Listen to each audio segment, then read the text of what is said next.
Sarah, you went for Harry Newman.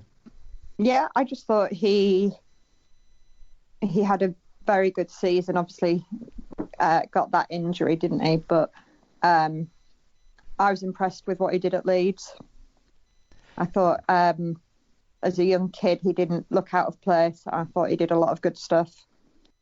And actually, with Harry Newman, he was taking over the spot that had been kind of dominated by one player for nearly a decade, and that player had been one of the greatest centres of the last decade in the Super League, and there was no drop off, was there? There was no oh, Callum Watkins might have done that a bit better than Harry Newman did. There was none of that. No, he really did, I think, do a great job there.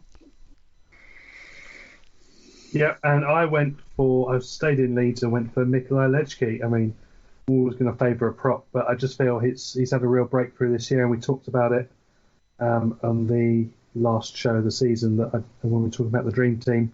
But I think he's had a fantastic year. Yeah. So for the first time since we started in 2014, every player voted for met the age criteria. So well done. Yeah, I think this was the first time when no one voted for Jamie Shaw, who was only eligible in 2014, I think.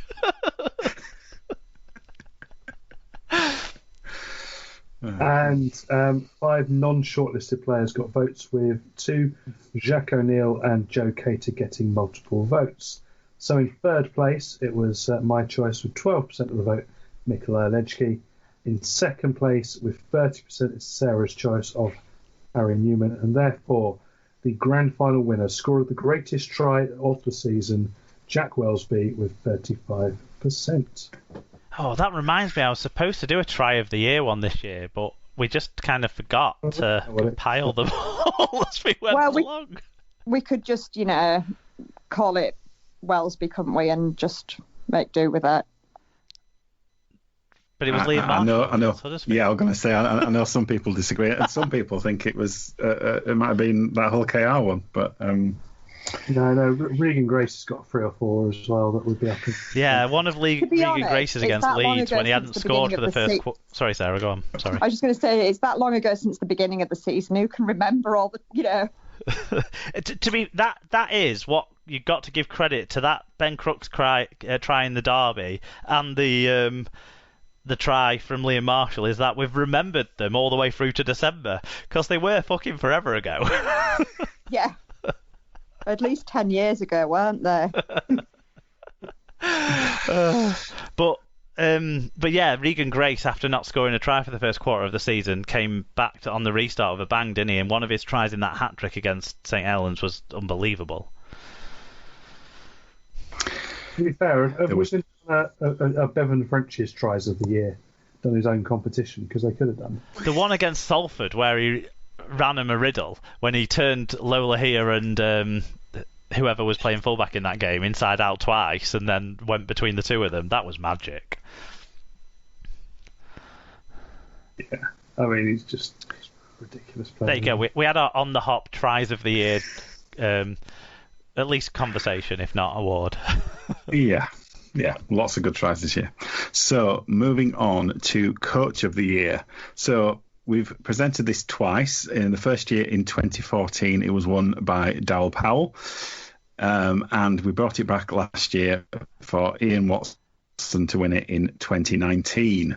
So this year, in terms of our host votes, some interesting choices. I'm going to go... Let's see what Mark's got to say. How can he justify Adrian Lamb winning Coach of the Year? Adrian Lamb, for me, was Coach of the Year. For one really big reason, but lots of small reasons as well. But the main one big reason is he took an established fullback in Zach Hardacre, undisputably one of the best, if not, certainly not one of the best people, but one of the best fullbacks that the Super League has seen in its entirety, but definitely over the last 6-7 years. Congratulations to Zach, by the way, on becoming a father this week. But he took him and put him in the centre to make the move to put Bevan French at fullback. Now, Bevan French was an electric outside back, but fullback had not been his position, and you could see early on in the season that there was times where he was actually struggling with the demands of the role, with the ground he had to cover, the fitness he needed to maintain.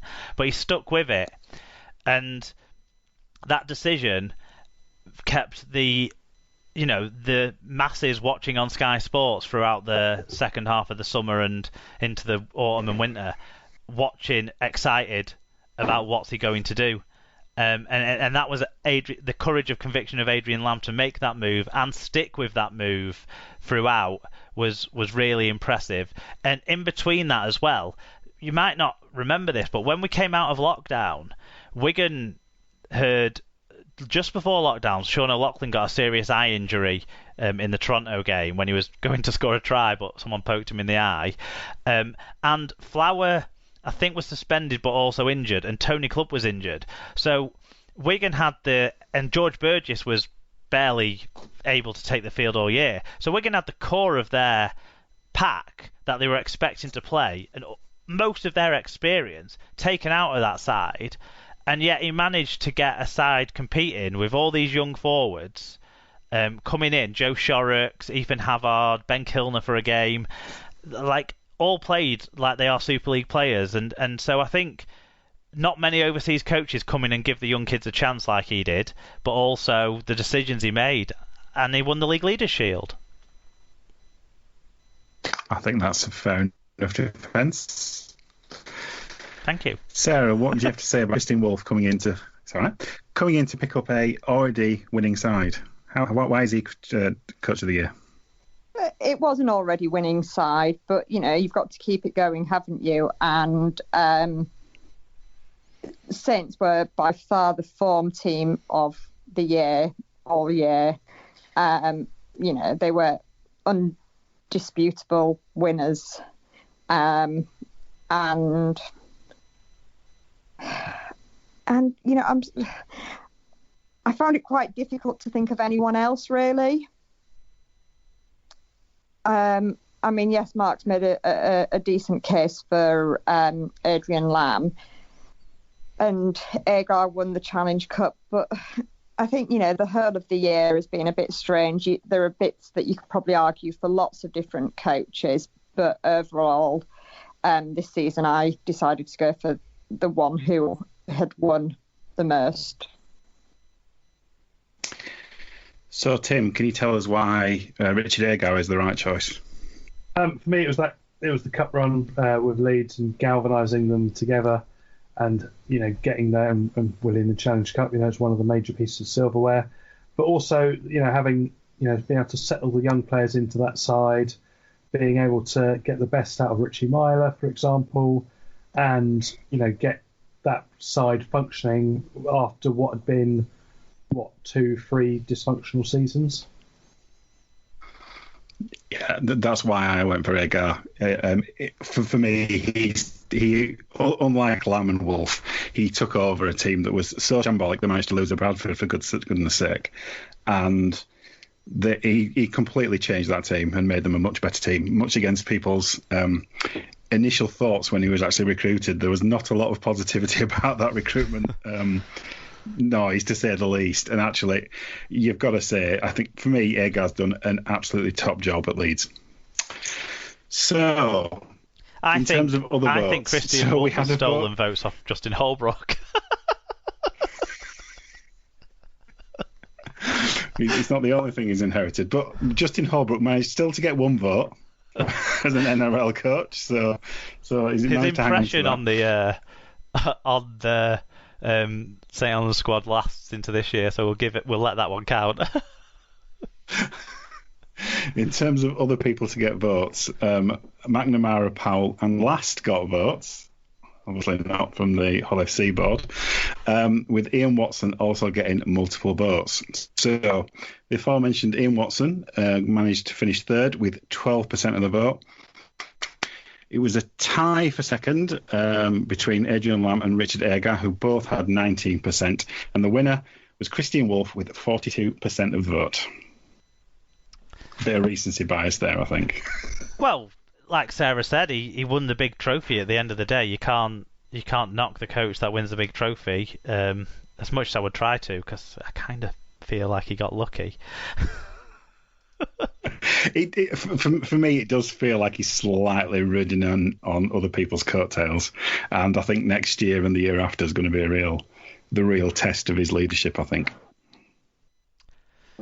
Well, he's got two big jobs in 2021, hasn't he? With one with St Helens and one with Tonga. So if he carries on the look that he's had for the last few years, the players on the pitch will do more than justice to his lack of tactics. No,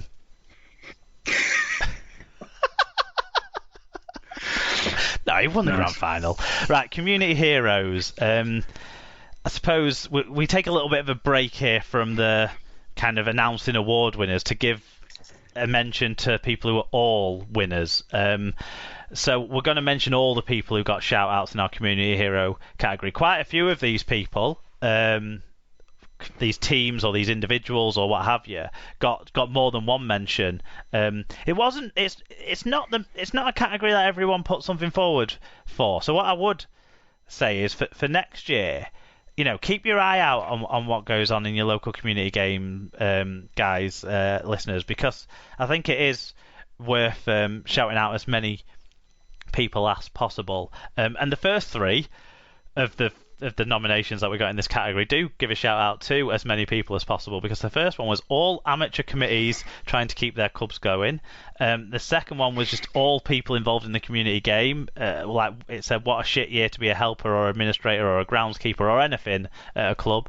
The next one was everyone at the RFL community team who helped get kids back playing rugby league, saying it was a minor miracle and the communication was spot on. I think that was yours, Tim, actually. Not there. I think that was Tim's. Yeah, it was. Sorry. Yeah, it was mine. Because to be fair, I've been very close to it this year, a lot closer than previously. But the communication from the RFL was really good every step of the way. Having webinars, clear plans, session plans. Even they even basically gave you a session plan for every session that you could do in the whole year. So it was very well thought out. All the protocols were secure, but also practical. And fortunately, it seemed to go fairly well for the bit when we were allowed to play games. Yep, good stuff. Army Rugby League, Blackpool Stanley Rugby League, who we had on the show during the lockdown period. Actually, they were doing some work to raise some charity funds for a local charity, as well as at the same time kind of splitting the funds they raised 50-50 with the club. They were cycling, running, everything they were doing all summer, the lads at Blackpool Stanley. Everyone that risked their health to get games played so that we could be distracted from COVID for a little while. The all-encompassing one's got a few mentions there. Graham Roberts. I don't know. I didn't get much context on Graham, sorry, but Graham, great work in the community, whatever you're doing. Josh McKenzie got a vote, Sarah. Well, he'll be thrilled. Joshua. So one of the things that we get from having you on the show, being a parent of, I know we have Tim as well with his community game links, but you being a parent of a kid coming up through a local community club and that sort of stuff, we get that insight, don't we? So you've been able to bring some insight on how things have gone with the kind of the parents using their headlights as floodlights and stuff like that this year. Yeah. I mean, it's been a shame because this season was their first season at the next step up, where it is much more proper matches, more rules and stuff. So they've kind of missed that foundation year of matches. Yeah. It is a shame. It was but, progress was being made, but he's got to spend lots of time on his kicking game on the park. He has, yeah. That was hours spent during lockdown, and just massive shout out to Dave, who's now stepped down from coaching them, and Andy and Mike, who've carried it on. They're just a great set of guys. Yeah, exactly. Everyone at Myton deserves a shout out. Lee Whitnell, our friend, who sometimes joins us on the show and coaching extraordinaire at the. Oh my God, the team name has just gone out my head. The Storm, the Newton Storm. That's it. The Newton Storm. Lewis Scott, who's one of the backroom staff at Hull FC, isn't he? He's the media manager at Hull FC. Yeah, lovely guy. Yeah, so he obviously as part of that, we'll do some bits making sure kids get pictures with the players and that sort of stuff Well, at events? I'm not convinced. All right, okay. Well, he got